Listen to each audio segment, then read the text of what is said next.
All right, everybody. So this guy's been talking about the chicken apocalypse. I'm gonna point some things out to you. Remember I said it yesterday, chicken apocalypse. I want you to look at this right there. Okay, that says tech bank on brink. All right, let me explain to you something.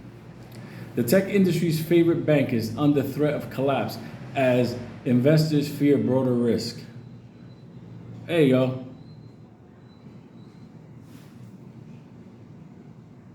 How can I put this? I did a video yesterday and I was talking about that.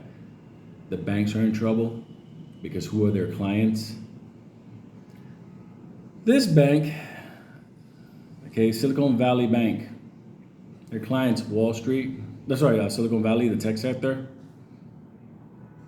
How's the tech sector doing?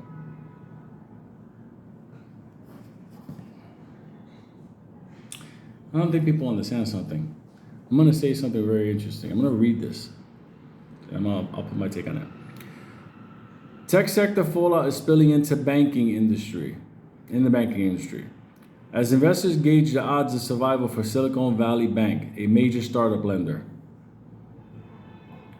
Trading of the bank's shares was halted on Friday before markets opened up. So now the market is basically trying to shore up the fact that the shares of this bank is collapsing because there's a run on this bank in America. After the stock fell by double digits in pre-market trading on the heels of more than 60% decline on Thursday. Other bank stocks slipped on Thursday, trading as well, underscoring investors' worries about broader risks to the financial industry. Wasn't a bunch of experts talking about that the banks have no risk, that they're doing fine?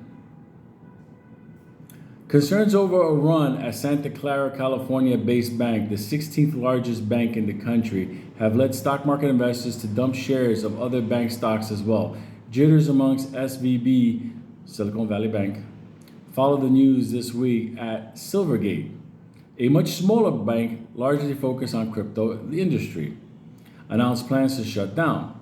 Silicon Valley Bank did in response to a request for a comment. The drama started earlier this week when SVB disclosed that they sold about 21 billion securities and proposed another 1 billion in shares to fundraise to basically shore up the bank. The move raised eyebrows amongst investors who pondered why the bank would need to raise so much money abruptly. It also sparked concern amongst depositors, many of them who suddenly wondered whether their money was safe at Silicon Valley Bank, a lender known for helping finance the explosion of the tech company industry. Listen, fuck all this stuff. Remember when I fucking talked to you motherfuckers and I said to you that down here you have FDIC with its budget in the low billions, like 4 or 5 billion, and then you have the amount of money deposited in American banks that is in the trillions. And I said that FDIC has to insure all these deposits. It doesn't work, okay? Now they're saying that the banks are not at risk. Don't worry about it. We're fine. No, you're not. Remember I said at the end of the day, don't look at the bank, look at the bank's clients.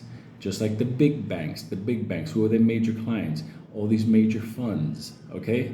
B of A, who's their biggest client? Do some Google there, you'll find that one out. At the end of the day, people, the chicken apocalypse has already happened.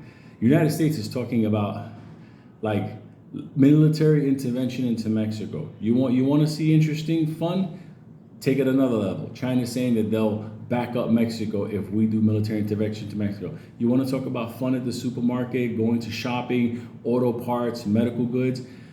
You want to go further into that? You look at your food prices. Oh, fuck everything. You don't even have to go anywhere. Look, tomorrow's news today. Remember I told you yesterday about the jobs report? Remember I warned everybody? Remember I warned especially those who want to put puts on the spy? More people working. You may say, Lou, but that's great. Technically speaking, it is. But it's going to trigger the Fed to raise interest rates higher than they've done before, much higher. So what is that going to do to all types of lending and credit cards and loans and the auto market and everything, the housing market? If you don't believe that the conflicts over there overseas, because I can't even talk about them here because I'll clip this. At the end of the day, all wrapped together. Let's turn around and just, let me see if I can get an article on this. There was something, yeah, I have it here.